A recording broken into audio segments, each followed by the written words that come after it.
Bonjour chers amis, après avoir parlé de viser avec vous sur ces familles monoparentales qui sont assez nombreuses en France, je voudrais aujourd'hui réfléchir avec vous sur une autre catégorie de familles, pour ainsi dire, celle qu'on appelle des familles recomposées. Alors c'est un phénomène peut-être relativement récent, bien qu'il y ait toujours eu des familles recomposées, notamment à partir du veuvage. Néanmoins, au gré que ce soit des séparations par la mort, le veuvage, ou à cause des divorces qui sont beaucoup plus nombreux aujourd'hui, on voit bien que ces recompositions familiales se multiplient aujourd'hui. Elles concernent en France 12% des familles. Et de fait, il y a de plus en plus d'enfants qui vivent dans une famille recomposée. Alors ce terme date de la fin du XXe siècle. Et c'est parce qu'il prend sa part dans une certaine sociologie qu'il faut reconnaître cette réalité grandissante. Les familles nombreuses, elles, sont moins fréquentes. Et c'est justement parce que les familles recomposées reconstituent des familles nombreuses qu'elles semblent peut-être l'objet d'un certain intérêt.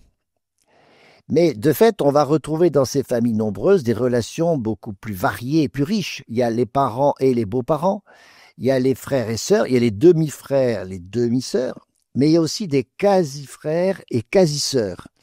Parce que là, il s'agit de ceux dont les parents se sont remariés alors qu'ils n'ont strictement aucun lien de consanguinité entre eux.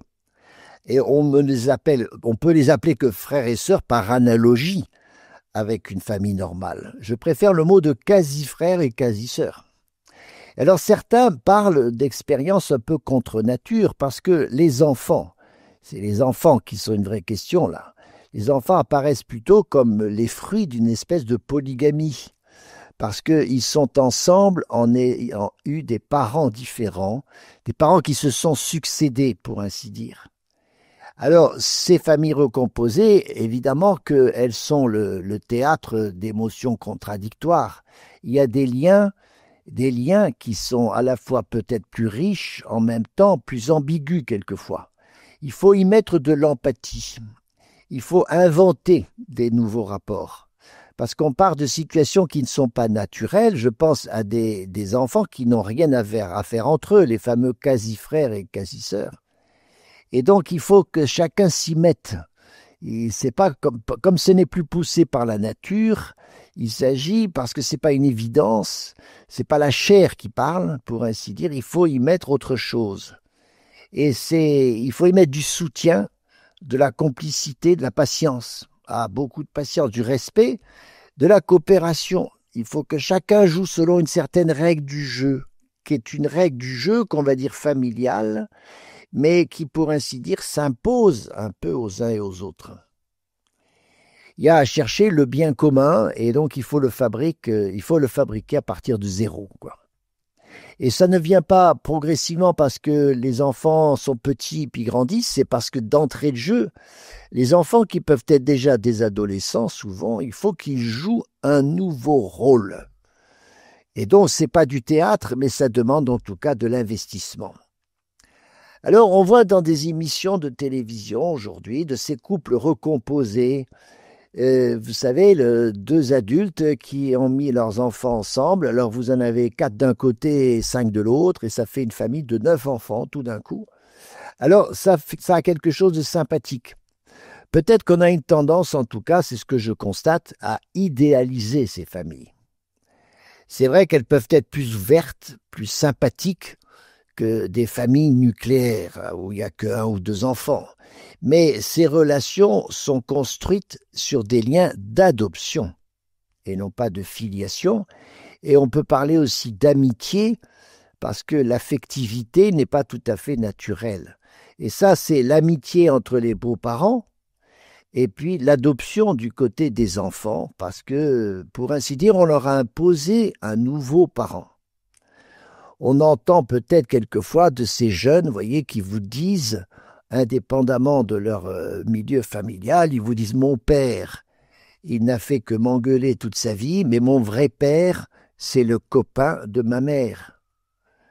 Et parce que lui, il est plus gentil avec moi. » Ou alors, pour un autre, ça sera mon frère, je ne le connais pas, parce qu'il est parti avec mon père.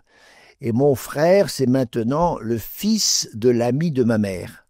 Voilà, ça traduit ces nouvelles relations qui se vivent dans les familles recomposées. Alors bien sûr que la construction de ces familles, elle se fait au rythme du couple parental. Et ça fait un peu penser à ces familles romaines, la fameuse familia romaine, où on était ensemble sans avoir des liens de consanguinité. La famille romaine, c'était non seulement les enfants, les neveux, les nièces, les grands-parents, etc., la famille élargie, comme on dit, mais il y avait aussi même les serviteurs, il y avait des étrangers, autrement dit. Mais on faisait ensemble familia. Et alors tout ça vit sous le même toit, et ces liens sont d'abord économiques, mais pas seulement, parce qu'on s'habitue les uns aux autres, et il peut se développer de véritables liens, des liens affectifs, des liens d'attachement. Ce que l'on entend sur des enfants qui sont devenus grands, et peut-être jeunes adultes, c'est qu'ayant vécu comme cela, ils font état de leur souffrance.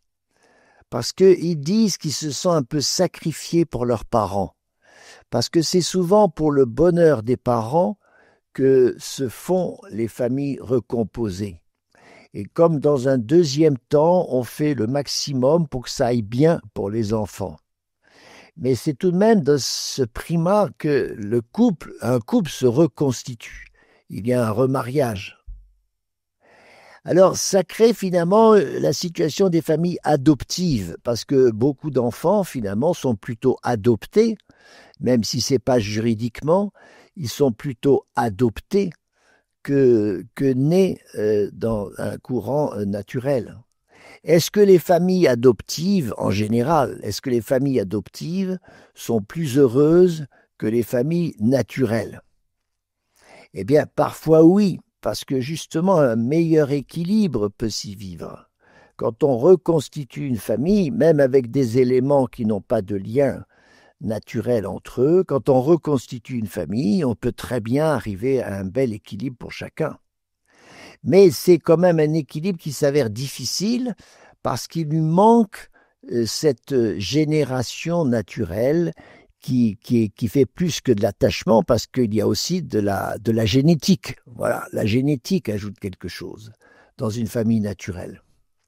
Alors malgré tout, on peut obtenir absolument ce nouvel équilibre, et cet équilibre, peut être difficile parce que l'éducation se complique quand les enfants dans les familles recomposées ont en réalité 3 ou 4 parents.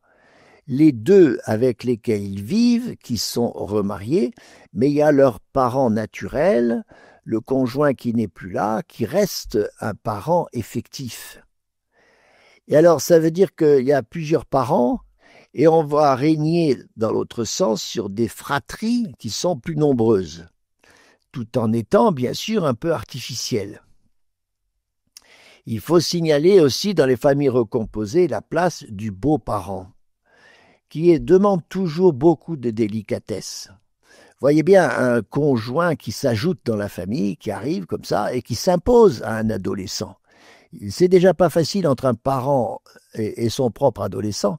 Quand c'est un beau-parent, c'est beaucoup plus difficile. Parce que l'adolescent, pourquoi tout d'un coup va-t-il obéir à ce nouveau conjoint de son père ou de sa mère? Et donc ça demande beaucoup plus de délicatesse pour le beau-parent. De même que le beau-parent doit avoir aussi beaucoup de délicatesse envers le conjoint pour justement bien prendre en compte ses propres enfants.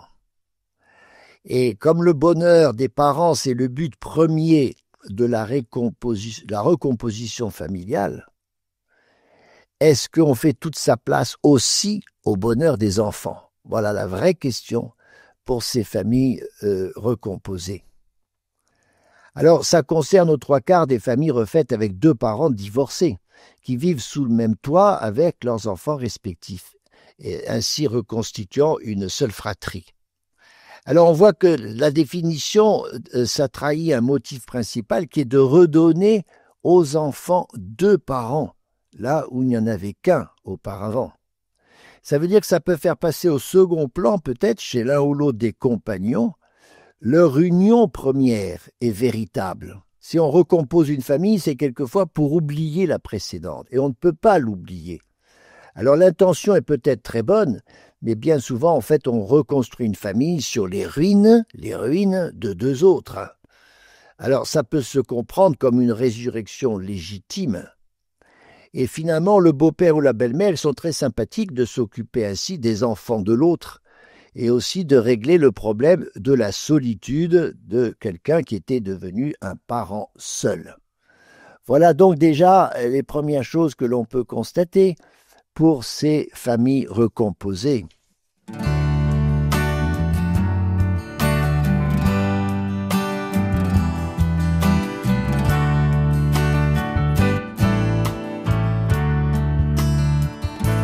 Celui qui croit en moi, qu'il s'approche et qu'il boive, de son cœur jaillira une source d'eau vive. Celui qui croit en moi, qu'il s'approche et qu'il boive, et cette eau lui donnera la vie. L'Esprit Saint est lumière qui embrase ton cœur. L'Esprit Saint est un torrent qui abreuve ton âme. Celui qui croit en moi, qu'il s'approche et qu'il boive, de son cœur jaillira une source d'eau vive. Celui qui croit en moi, qu'il s'approche et qu'il boive, et cette eau lui donnera la vie. L'Esprit Saint est un souffle qui murmure en ton cœur. L'Esprit Saint comme un oiseau te prendra sous son aile. Celui qui croit en moi, qu'il s'approche et qu'il boive, de son cœur jaillira une source d'eau vive. Celui qui croit en moi, qu'il s'approche et qu'il boive, et cette eau lui donnera la vie. L'Esprit Saint est une huile qui fortifie ton cœur.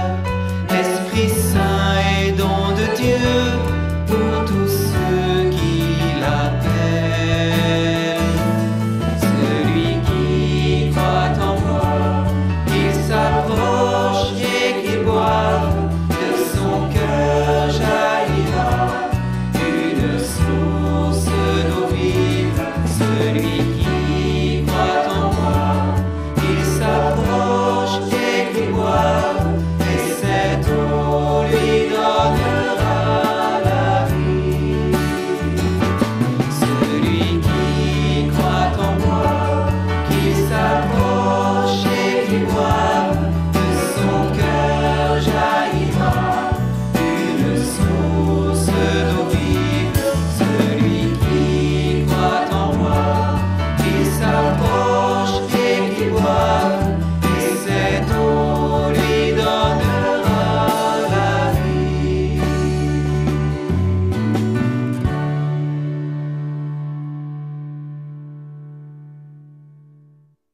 Alors nous parlons des familles recomposées, qui sont des familles qui existent depuis longtemps, je le répète, parce qu'au départ c'était des veufs qui se remettaient en secondes noces. Mais dans le cas du veuvage, il y a cette pression d'un événement extérieur qui n'est pas choisi, c'est la mort. Alors que quand on lèse un conjoint en divorçant, il y a là une blessure qui est provoquée chez les enfants du premier mariage, qui celle-là, vous savez, continue à suppurer, elle est toujours là, cette blessure. Si le veuvage c'est un mal accidentel, ça ne comporte finalement pas les mêmes conséquences. parce que les mêmes conséquences qu'avec une séparation qui est voulue par les parents et dont les enfants peuvent avoir comme un ressentiment, une blessure qui est toujours là, un peu à vif. Dans ces familles recomposées, c'est vrai que on dit qu'il va falloir s'aimer. Et parce que aimer est un acte de volonté, pourquoi pas, ça fonctionne. Bien sûr qu'il faut se mettre à aimer des inconnus, des personnes nouvelles. Alors, ça se fera avec des tensions, peut-être même des souffrances. Mais pensons aussi qu'il faut aussi intégrer l'amour qui peut se vivre encore avec l'ancien conjoint, celui qui n'a plus part à la vie de la famille recomposée. Je répète qu'il y a d'autres parents, on n'est pas que deux. Et c'est tout ça qui fait que l'amour devient un petit peu plus compliqué parce qu'il peut devenir de l'amitié, il peut se traduire par différentes choses. Mais de fait, encore une fois, la famille recomposée, ça ne simplifie pas des problèmes, ça, à mon avis, ça les augmente. Et on voit d'ailleurs que l'évolution récente nous montre que ces familles-là connaissent justement des ruptures. Et s'il y a des deuxièmes noces, si les gens se remarient, c'est souvent aussi pour se séparer à nouveau. Et on se sépare beaucoup plus souvent dans une famille recomposée que dans une famille normale. Il y a de nouveau des divorces, de nouveau après des remariages. Et il y en a beaucoup plus. On en a beaucoup plus que l'on le croit. Alors finalement, quels sont un peu ces problèmes des familles recomposées? J'en ai déjà évoqué plusieurs. Il y a le fait que l'on vit à 3 parents, voire 4. Ça, c'est pas toujours très très simple. Il y a aussi le constat que, en grandissant, eh bien, les frères et sœurs se décomposent aussi vite qu'ils se sont peut-être recomposés, parce qu'ils n'ont pas forcément beaucoup de temps à vivre ensemble. Ces familles recomposées, on met ensemble des adolescents, vous voyez bien que c'est pour quelques années qu'ils vont vivre dans ce nouveau microcosme pour de nouveau à leur tour s'en aller. Et ils s'en vont en général beaucoup plus tôt, ils quittent le logis familial beaucoup plus tôt que dans des familles normales. C'est aussi parce que les repères sont restés un peu brouillés pour eux. Il peut y avoir aussi dans ces fratries, où ils ne sont pas toujours frères et sœurs, ils sont demi-frères, demi-sœurs, ou ils sont quasi-frères, quasi-sœurs. Il y a donc des décalages d'âge qui peuvent être importants, parce que les deux parents, par exemple divorcés, ont eu des enfants à des moments différents. Et on peut très bien, dans ces familles recomposées, retrouver des grands qui ont déjà pas loin de 18 ans et encore des tout petits, voire ceux qui viennent de naître de ce nouveau couple. Alors ces décalages d'âge peuvent être très importants, ça provoque des inégalités aussi peut-être plus grandes que dans les familles habituelles. Et puis alors, il y a la cohabitation en particulier des adolescents, qui quelquefois vont perturber beaucoup le climat familial parce que ces adolescents qui n'ont aucun lien de consanguinité entre eux, je parle bien des quasi-frères et sœurs, ils sont ensemble sans être du tout des frères et sœurs. De fait, ils peuvent aussi tomber amoureux, ils vivent dans les mêmes chambres, les mêmes salles de bain, et il y a des liaisons sexuelles qui peuvent apparaître, qui donnent un caractère un peu incestueux à cette famille recomposée. Et ça aussi, c'est malheureusement des amourettes, etc., qui compliquent beaucoup l'évolution affective de ces adolescents. Et puis, il y a évidemment la relation avec l'autre parent qui a été délaissé. Alors, quand il s'agit du veuvage, évidemment, ce n'est que par le souvenir. Comment fait-on vivre le souvenir de celui qui est mort et trop vite quelquefois remplacé par un autre, alors que pour l'enfant, il doit garder toute sa place. Et quand il s'agit d'un parent délaissé par le divorce, eh bien, vous voyez bien que ce n'est pas aussi simplifié qu'on le croit. Il s'agit aussi du côté des enfants de respecter cette double parentalité, le fait qu'ils ont à la fois des parents et beaux-parents, mais qu'ils ont aussi leurs parents, leur vrai parent qui est au loin, et qu'il s'agit de ne pas faire oublier. Et du côté des parents aussi, dans ces mêmes familles recomposées, on s'aperçoit que les parents ont leurs propres enfants, mais ils ont aussi les enfants de l'autre.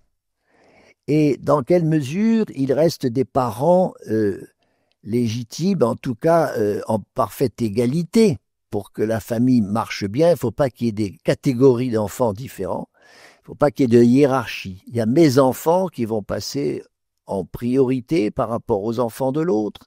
Comment se règle une construction un peu savante. Sinon, à rester des parents copains, c'est ce qui se passe quelquefois dans ces familles, on est simplement tous copains.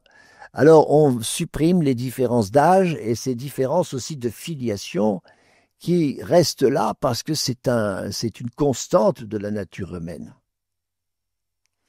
Pour aussi les parents, une autre difficulté, c'est qu'ils ont à la fois une vie ancienne avec leurs enfants qui sont là, alors qu'ils ont une vie toute neuve avec ce nouveau parent qui est là. Et donc, il y a aussi ce décalage, il faut refaire un couple qui est tout jeune, il faut refaire ce couple comme si c'était des jeunes mariés, alors que par ailleurs, ce sont déjà des parents déjà un peu anciens avec leurs enfants qui sont dans cette famille. Vous voyez ce décalage de reconstruire un couple à l'état zéro avec celui qu'on vient d'épouser fraîchement, alors que l'on est déjà une mère ou un père depuis très longtemps avec ses propres enfants. Ce décalage-là est une chose qui psychologiquement est assez difficile à tenir. Et puis dans ces familles recomposées, n'oublions pas que, puisqu'il y a eu avant une autre vie de famille, que cette vie de famille a souvent été traversée par des blessures, des souffrances qui sont encore là. Et c'est un peu rapide de penser qu'en refaisant une famille, on va guérir tout ça très rapidement. Ces blessures-là, vous savez, il faut du temps. Donc ça constitue un réel pari. Un pari qui peut être réussi. Et refaire une famille recomposée, pourquoi pas, ça peut être tout à fait quelque chose de parfaitement sain. Ça peut être tout à fait sain, et peut-être même sain à S-A-I-N-T. Pourtant, il faut bien être des beaux-pères et des belles-mères avec beaucoup d'investissement, beaucoup d'efforts, de faire très attention aux jalousies, aux différences, que les différences, encore plus que dans d'autres familles, doivent faire l'objet de pardon, et non pas s'en tenir qu'à des conflits permanents. Il y a une attention, un travail, une espèce de formation d'une nouvelle communauté, parce que c'est une nouvelle communauté qui se construit, qui devient évidemment plus difficile que dans une famille naturelle. La Bible nous enseigne, vous savez, que l'enfant de la première union, c'est toujours celui qui en général est choisi par Dieu. Pensez à Isaac et Agar. Agar qui était la femme de substitution. Il y a aussi l'enfant de la promesse qui était Joseph, qui était en fait le fruit de la relation d'amour voulue par Jacob avec Rachel et non pas avec Léa. Donc on voit bien que ces recompositions familiales, parce qu'elles ne suivent pas toujours une sorte de plan de Dieu, et n'ont pas toujours ce caractère finalement de famille tout à fait idéale. Donc la famille recomposée, c'est pas l'idéal, bien que ce soit quelquefois de bonnes solutions et dans lesquelles des belles choses ont pu se vivre, ça reste tout de même une sorte de cumul de beaucoup de difficultés. Voilà, chers amis.